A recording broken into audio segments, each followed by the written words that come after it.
What's up, guys? This is Hoops and Comics. In this video, I'll be talking about why I believe this era of wings and wing-type players are overrated and the most overrated in the past 25 years, this current era. So to start off, I'm going to name some names of wing players I believe are severely overrated. And specifically, I'm comparing the lower and second tier wings to the lower and second tier wings from a previous era. So guys like OG Anunoby, Mikal Bridges, Cam Johnson, and DeAndre Hunter, and even Kevin Huerter, to a decent degree, are overrated. These guys are not real floor spacers like that for the most part. They're not real shot creators to a large degree. They don't really draw in traps for their team from the defense. You don't really have to study your playbook for them to a degree. And they're not as versatile or as good ball handlers or as good shooters as people make it out to be. And even in terms of defensive versatility, yeah, you can stay in front of 1 through 5. If you can't stop or make it challenging for 1 through 5, then to me, you're not that versatile to begin with if you're not that physical. And if you can't stay healthy, you're not that versatile. So start off, specifically, OG Anunoby and Mikal Bridges. The way that people talk about these two wings, the wing-type players, combo forwards, and even potentially sometimes shooting guards, the way people talk about them, if these guys are that versatile and that good at everything, there's no reason your two best players and scorers, Cat and Brunson, and you have these two players that people almost compare to like Scottie Pippen and who else was pretty versatile back then? Scottie Pippen and other versatile wing type players, then this team should be a true contender. There's no question.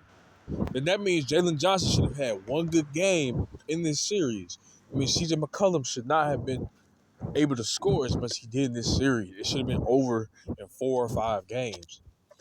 But because Mikal Bridges has not been an elite defender in some years, and not only that, even when he was considered an All-NBA caliber defender, All-NBA first-team caliber defender to many people, dude couldn't guard the one player that could have got them, helped them get to the finals. He couldn't guard Luka. This dude was not strong enough to guard Luka Doncic. I'm pretty sure Luka Doncic,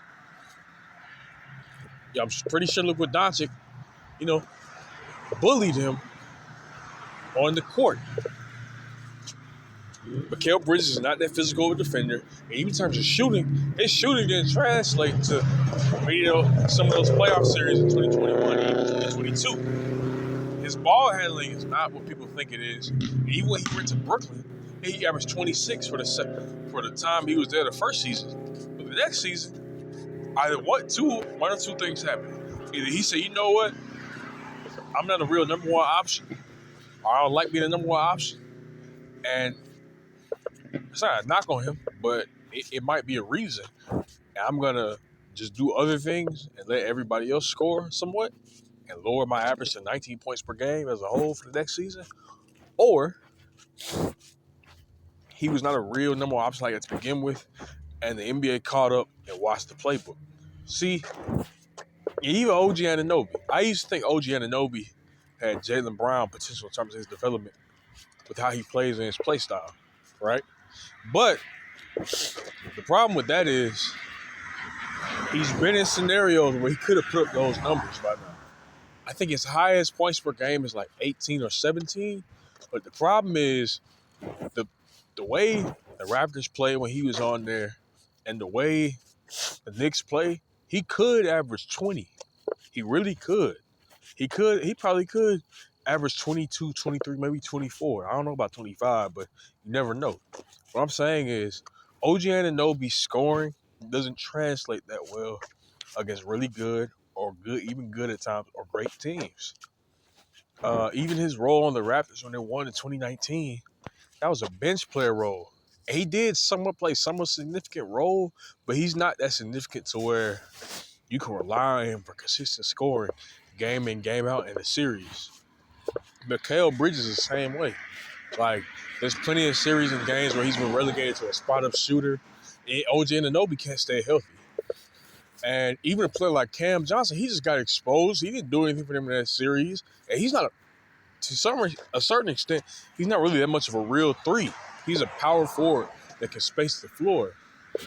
But because these guys are shooting almost 40% from three and shooting like 45% from the field, at least averaging anywhere between 12 to 18 points, north of 16, 17, and they get like 3.5 to 6, 7 rebounds maybe, and they shoot decent from the free throw line, they get a tag of versatile. No, I'm going to compare some guys to the guys I just named, as well as Kevin Huerter, overrated, not really that much of a real floor spacer. Yeah, he's a streaky shooter, but there's a reason why he's called streaky, at least to me. And even a guy like DeAndre Hunter, the way people talk about him getting to he's similar to Scottie Pippen somewhat, but the way people talk about him getting traded to the Cavs last year, they made it seem like this is the guy, the glue guy that's going to help Donovan Mitchell and the Cavs get to the finals and win. Now, mind you, they had injuries, but there's a reason why they traded him. DeAndre Hunter hasn't made one all-defensive team. And mind you, this is a weaker, like guys like Kevin Durant and Jimmy Butler and Kawhi, they're no longer making all-defensive teams. So that's not an excuse. Or even getting close to making all-defensive teams. Kevin Durant never made one. But also, DeAndre Hunter is not that good of a scorer or on-ball creator or a slasher or even, making layups and dunks and making it easy for his teammate. He's not that great of a rebounder. Like, he hasn't had that many, that many 20-point games. So in my opinion, he's overrated as well. He can't guard 1 through 5. I even think a player like Jabari Smith might be a better defender than him, who to me is an old school wing, one of the previous eras. So those are the guys I think are definitely representing wings today. The lower tier and second tier wings are overrated. Mikal Bridges, OG Anunoby, Cam Johnson, DeAndre Hunter, Kevin Huerter, and guys like that are overrated to me. And I think players such as Boris Diaw, I'm specifically talking about 6'6" and above wings. Players such as Boris Diaw, Sean Marion, Gerald Wallace, Trevor Ariza, and Tari East is overrated too. His floor space is not what I thought it was, and it dropped off for a portion of this season. And he can't stay healthy like that either. Boris Diaw. Who else did I say? I said Sean Marion, Gerald Wallace, Trevor Ariza, and even a guy like Caron Butler, and potentially even a guy like maybe Luol Deng. These guys are more versatile and relied upon more for scoring and being second and real third options for scoring, sometimes the first option. And Josh Smith, too. These guys were asked to be what people consider like franchise players, or asked to be similar to that of franchise players. These guys were asked to guard the superstars in their respective positions. These guys were asked at times to match the production of the players that were considered superstars at their respective positions. There were times where Luol Deng had to go at James. There were times when Josh Smith had to go at other power forwards like KG and other small forwards. There were times where Boris Diaw had to go up against other wings or other teams and stuff like that. So, and even like Caron Butler made 2 All-Star teams, averaged 20 on several occasions, was asked to guard the team's best player on the perimeter on a lot of nights and a lot of games. These guys now, they're asked to do that, but they're not really asked to do that because everybody switches. Everybody. Trevor Ariza, too, was a key component and a starter on a championship team. and also helped the Houston Rockets get to another level when Mike D'Antoni got there. And even in their 2015 conference finals run, he was a reason they won one game against the Warriors. He was a reason they got to the finals. And what I'm saying is these guys, now, they're not asked to do that. They don't really show up like that in the finals, conference finals. These guys aren't really asked to be glue guys and secondary scorers in certain regards. Some of the better players in the past 25 and 30 years. These guys aren't asked to consistently have certain scoring numbers. Like, for example, if Josh Smith had a game where he had 5 rebounds, 5 points, 15 rebounds, and like 4 assists, but was bad from the field, regardless if he played bad defense, which isn't that smart, but still, I'm saying the standard was different. People said that was a horrible night. He was inconsistent, and he needs to stop shooting threes.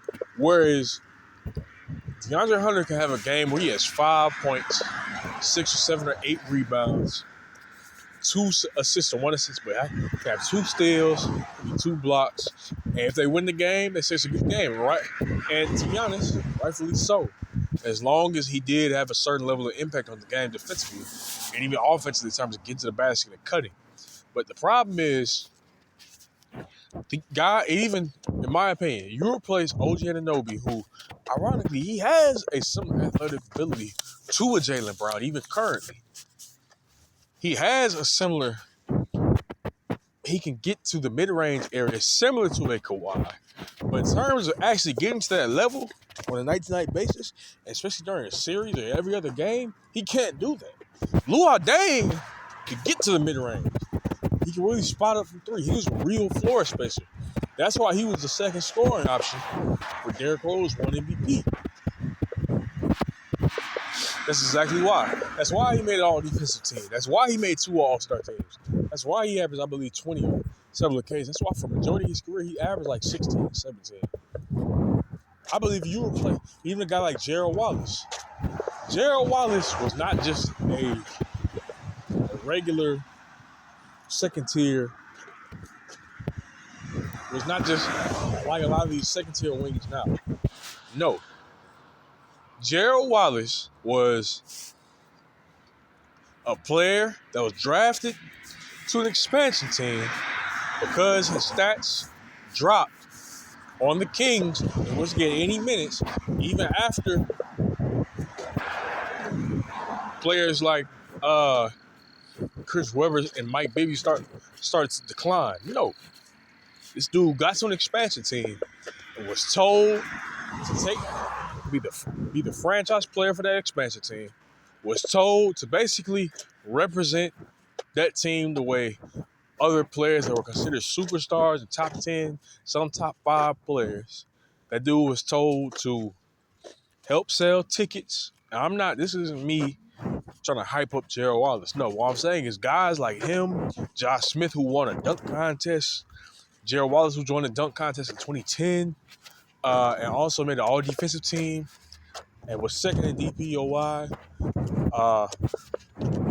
After Howard, averaging 18 points, 10 rebounds, which, by the way, Sean Marion also averaged 10 rebounds. Trevor Ariza has season where he averaged 15, 16, 17, I think, multiple. He's also made key threes and shots in the playoffs. He was a decent isolation scorer somewhat. But these guys aren't. Mikal Bridges, he wasn't asked to be a franchise player in Brooklyn like that.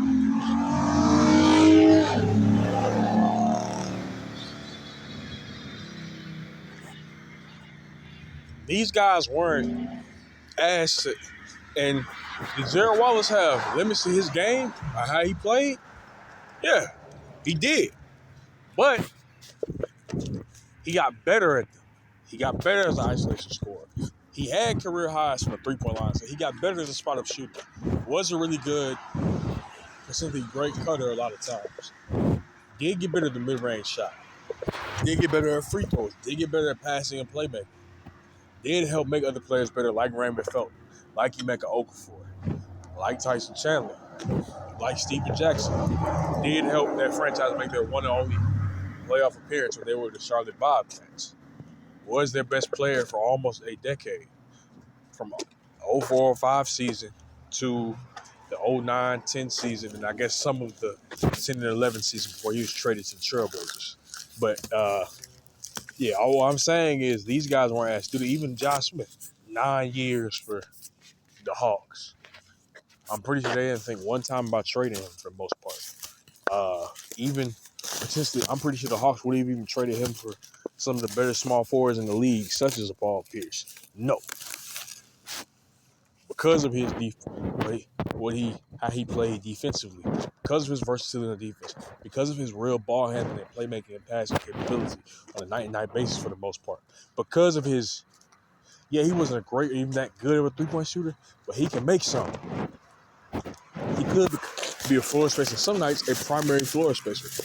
He could score in the post, get to the basket, run the break, and for his position and size, was considered fast and had a decent amount of speed. He could, what else? He could play with some of the more athletic wing and small guard players in the league, and sometimes run with them a lot of times. He could guard some fives. Caron Butler could average 20, could match other great wing scorers in terms of scoring 30 on any given night. Was legit third option. And another guy that's overrated, Tobias Harris. This dude has, I think, averaged 21 times. Didn't make one All-Star team. Never came close to making an All-Defensive team. Was never ranked in the DPOY race.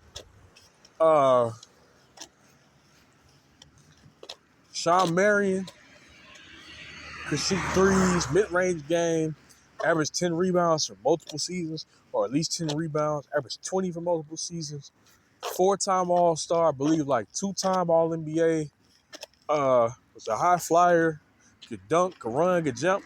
You replace Sean Marion with Mikal Bridges, they can win a championship. He'll draw in some coverage. You replace OG Anunoby, Jared Wallace, they will be considered a real contender because their defense wouldn't be suspect, and they wouldn't have to fucking switch everything. And that's the other problem too. Guards are 6 foot 2 and below, 6'3" and below, an ass switch. That's dumb as shit. That's dumb. They shouldn't be asked. These guys should not be asked to switch. Not at all. These guys should not be asked to consistently have to guard the best perimeter players on the switch. No. If you are 6'7", sometimes you have to just guard the man in front of you, regardless of how physical they are playing. And that's the problem with a lot of these wings today. Cam Johnson, first round. You can't guard Jaden McDaniels. And yes, Jaden McDaniels is proven to be an underrated player, but you can't guard Jaden McDaniels, dog. You can't stop him from scoring 30 in a game, game 6, to help y'all not get eliminated in the first round? Come on, dog.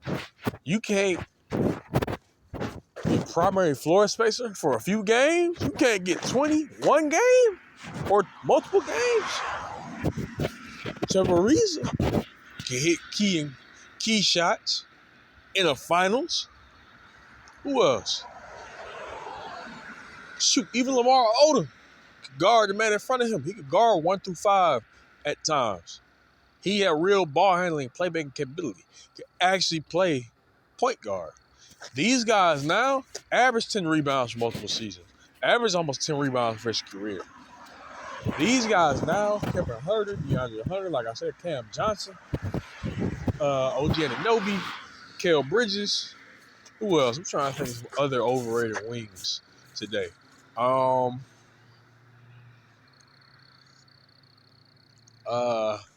even guys like Shane Battier. Man, you put Shane Battier on as a starter at the small forward or power forward position for the Knicks, instead of OG Anunoby or Mikal, they're winning a championship, dog. They're winning.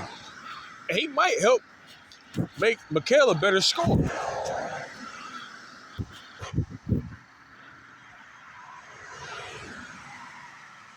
So what are we talking about? These guys aren't asked to be top 5 DPOY, top 10 DPOY candidates every other year, while shooting 40% from 3 every year, while guarding some of the better perimeter players of the past 25 to 30 years, potentially all time. No, not on a consistent basis. No. These guys have to get traded to the same teams. When Shane Battier was on the Heat, he was the only role player that was a versatile player that could play probably 2 through 4. Maybe guard some 5s. I don't know about that, though. But what I'm saying is these guys aren't asked to be as versatile as these other players were. And ironically, these other players will play more physical, hit more key shots, help their teams way more, have way more playoff success, more consistent, were actually asked and demanded that they potentially be what many people consider the key player, main key player in a franchise. What are we talking about? What are we talking about, man? It's not close to me for the most part, to a degree, to a decent degree.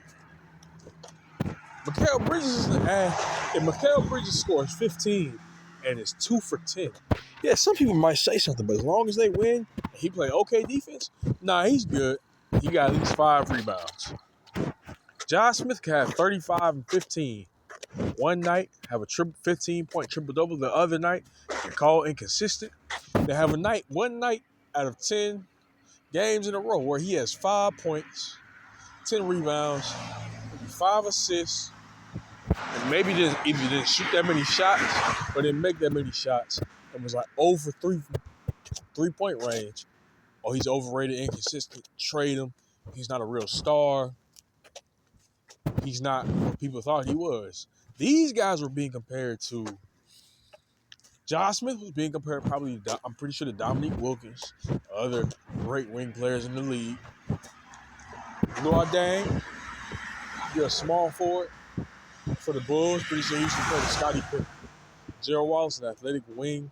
You played for the franchise that Michael Jordan owned. Pretty sure people tried to, put certain expectations on how he played. Who else? Trevor Ariza being the starting small forward next to freaking James Harden and Bryant.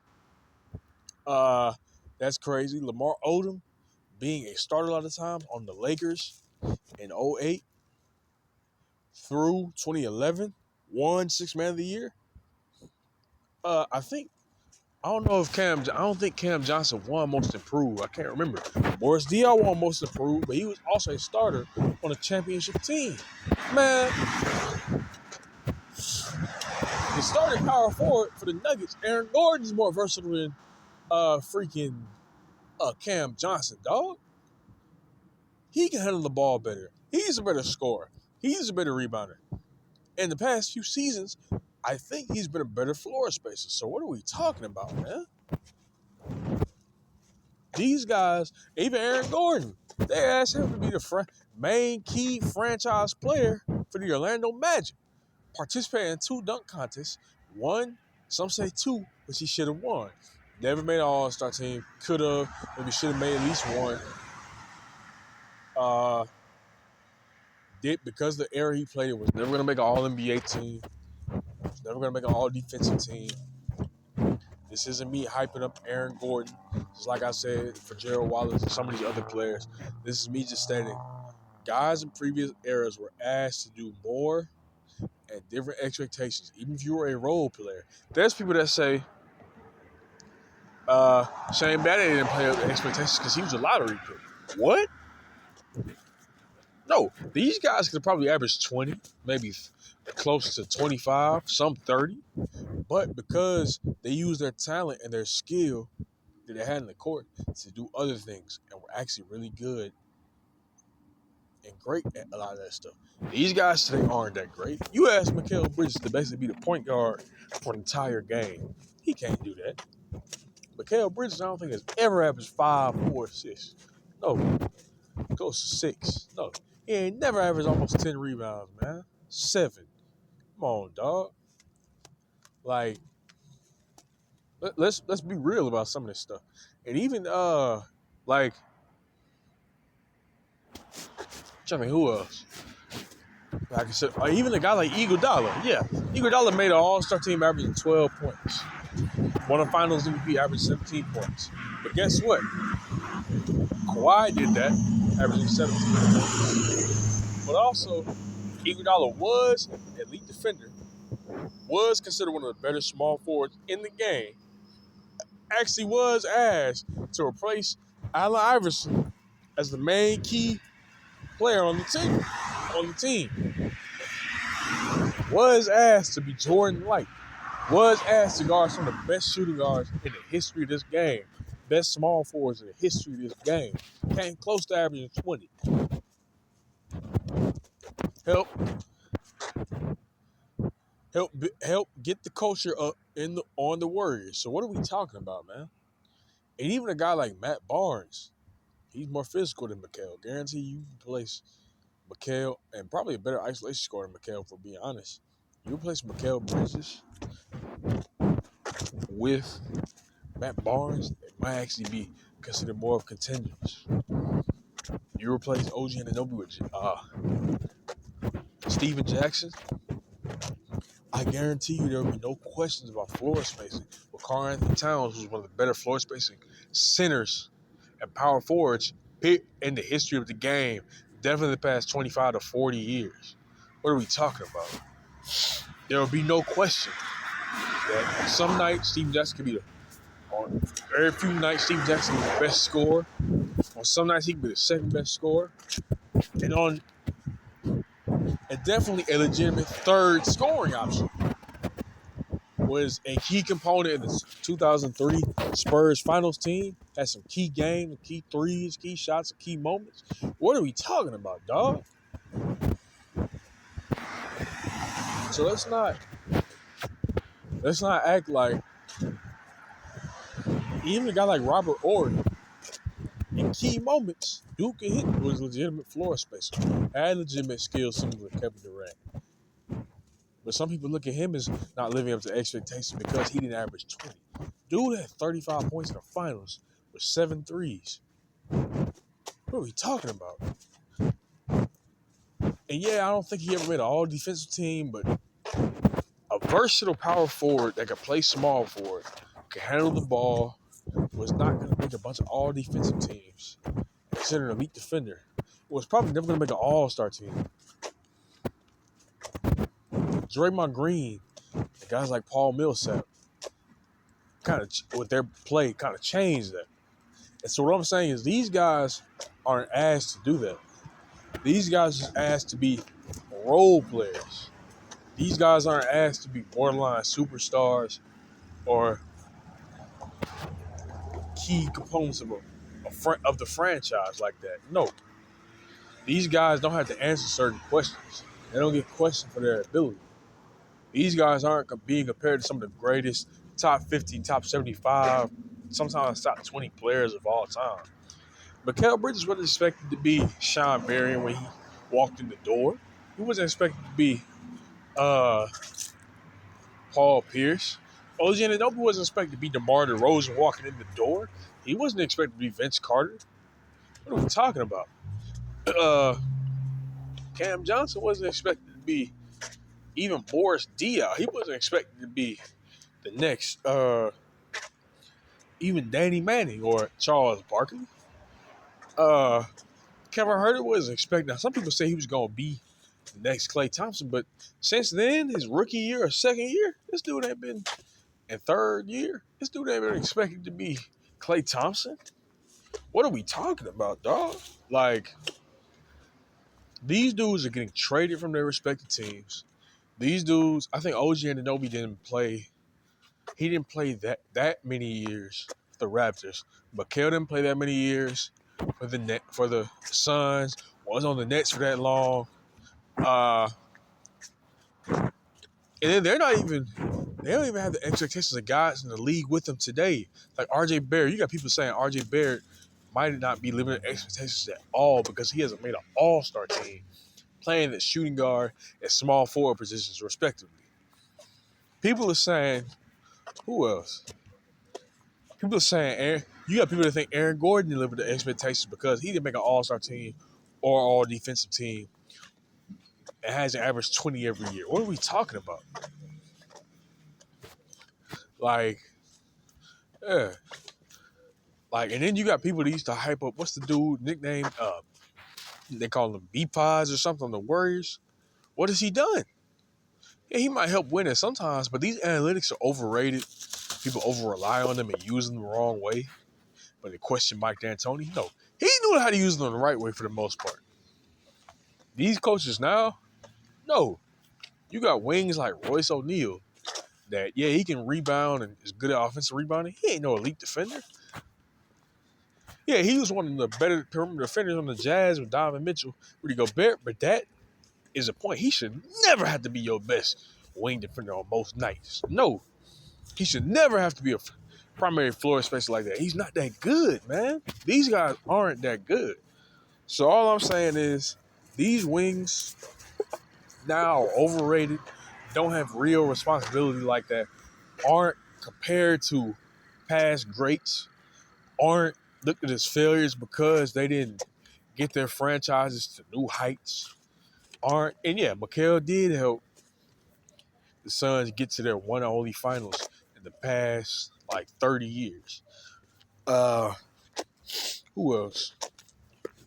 Uh, Cam Johnson somewhat helped the Suns get to their one and only finals since 1992. I mean 93. Who else? Aaron. I named Aaron Gordon, but he's more like the older, some of the past wings in previous eras. He did help the Nuggets win their only championship in history, the only finals appearance in franchise freaking history. OG Anunoby was a somewhat key bench player and role player for the 2019 Raptors teams. So what I'm saying is in terms of the totality, these guys weren't doing that consistently on the teams compared to these previous guys. The best player in the Hawks with Josh Smith is Joe Johnson. You ain't winning no championship like that. And they don't draft right now, a lot of times. Gerald Wallace was asked to be the best player. If he's your best player or the number one scoring option, best player, a lot of seasons best rebounder, best steal, some seasons best playmaker, and sometimes best passer.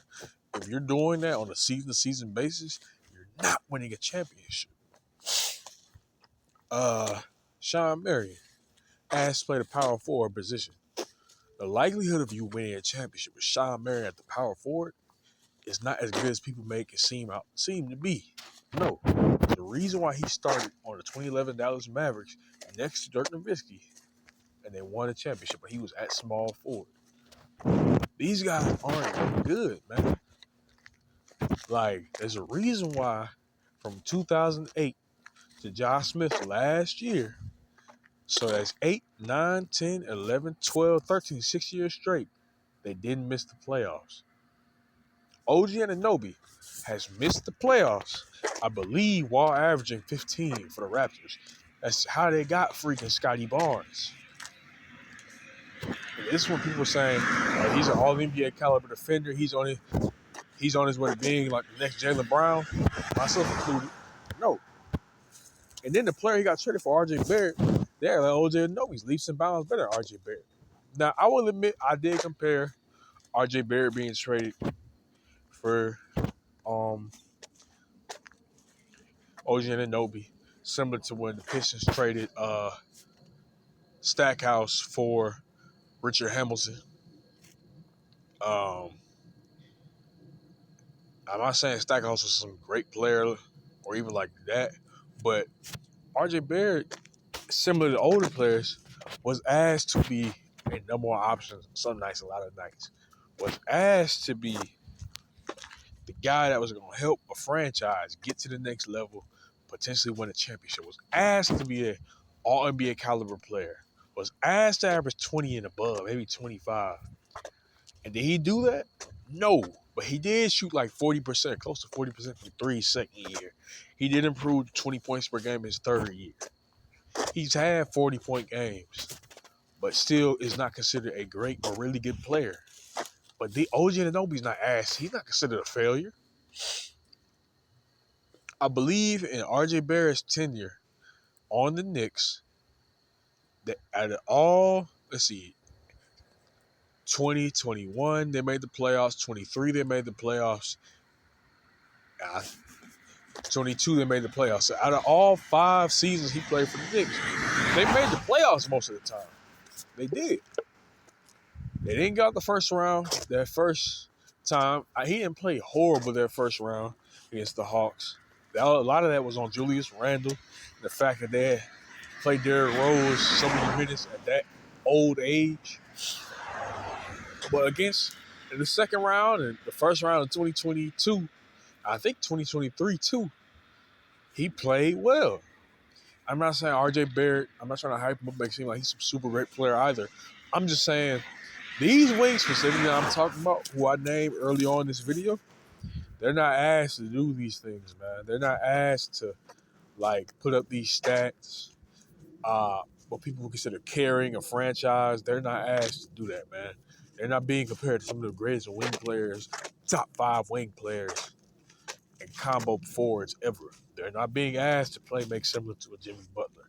They're not being asked to play defense similar to a Dennis Rodman. They're not being asked to be anchors for defenses like that. They're not being asked to be primary playmakers on a lot of nights. They're not even being asked to average close to 20 every season. And they're in a higher scoring era, whereas the guys I named play in lower scoring eras.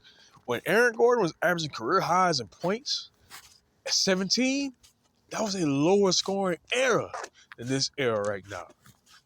And the type of offense he had with the Magic, with Frank Vogel, and the players who were around him, they did not have the proper personnel for him to be averaging 22, 23, 24, maybe 25, I don't know. For him to be averaging 8 assists, for him to average 10 rebounds, dog. What are we talking about? RJ Barrett did not have the personnel in his second season to average 25. Even when they got Brunson, they still ain't had the floor space for him to average 25. Now, I would say Josh Hart is probably more versatile than all 3 of them do. The versatile all 3 of them dudes on the Knicks, OG Anunoby, and Mikal and himself. But, dude, he can't stay in front of Steph Curry even to this day. He can't stay in front of De'Aaron Fox. These guys aren't that versatile. Now, I will give him this. He can get 10 rebounds almost every night. Now, I will argue for some seasons he's one of the better, if not the best, rebounding wing that is like 6'6" in the league. But he doesn't always hit key shots. He's cost his team series. I'm not saying the players that I named didn't, but they had different expectations. Josh Hart isn't being asked. He's not even getting the expectation that Stephon Castle's getting, who is still a role player primarily. So yeah, that's it for this video, guys. All right.